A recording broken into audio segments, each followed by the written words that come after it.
I have doctor and political activist Karim Aljian with me on set. Karim, welcome.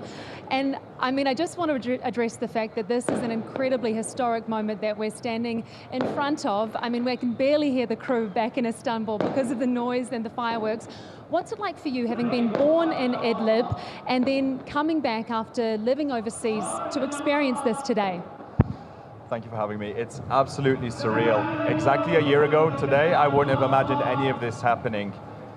For 14 years, I've seen this country. I was born in this ancient country, this ancient city around us, Damascus, being decimated by a horrific regime. And to see the offensive that took place, topple the regime at breakneck speed, in the nature in which there hasn't been much destruction and death, relatively speaking, is phenomenal. And I can speak for many other Syrians. We are so happy to be back, and we are so happy to see our families. And after being at such a low point in our country, the only way is up. The only thing now is optimism. Of course, and there are huge challenges as well regarding, most of the economic sanctions have been lifted, but we heard that report earlier in the show about the potential for a slip back to Assad-era cronyism and problems that were associated with the former regime. So is there an economic reconstruction plan on the cards for the new government?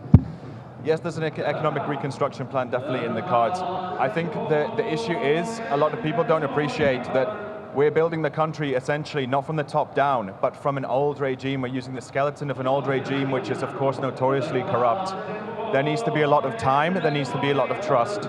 There needs to be a lot of trial and error as well. There's a lot of performance indicators right now where we can see things happening at a diplomatic level on the screen. But it doesn't necessarily translate to improvements on the ground. You can see that the Syrian lira, the currency, is still very much inflated. And as you rightly said, many people are below the poverty line, 90% of Syrians in fact. More than 50% of the country's infrastructure has been devastated.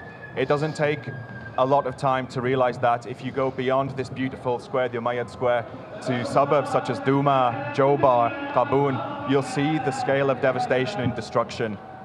And the president said in October, we want to rebuild Syria through investment, not through aid and assistance. Him saying there that, of course, aid is not going to do it, really. There's so much damage from the regime, as you've described. We don't see it here in central Damascus, but across the country.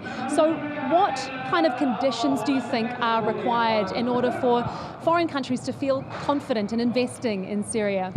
Good question. So, as you rightfully said, we can't depend on aid. The scale of destruction and devastation and the needs analyzed to rebuild the country, it exceeds what aid can provide on an international scale. One thing I'd really like to emphasize is the diplomatic engagement between officials from the government with other governments. You can see there's been a fantastic tour with the foreign minister and the president going to the United States, going to the United Kingdom, opening up their embassies, warming relations with other states that for a long time now have not existed, have been very stale. This is the key. This is the key to reconstructing the country.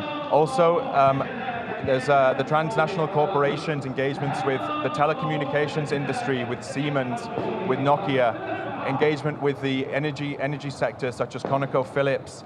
All these kinds of things take massive stake in rebuilding the country, and honestly we do really welcome it. And you mentioned your family in Idlib. You've got family members living in Syria. When you speak to them, do they have hope for the future, and why do they place hope in the future? It's only 1 year on from a horrific regime which held the country under for so many decades. What do they think about the future?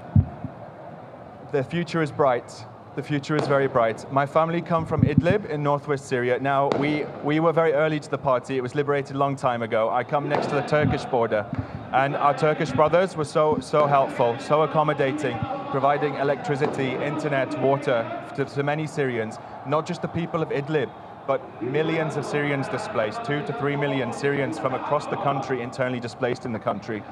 We look to our regional allies, our new allies, to help with all this, and we feel like our hearts are warming so much with the help that we've received from everyone, and we really want to reciprocate. We want to be able to contribute, make deals in these sectors.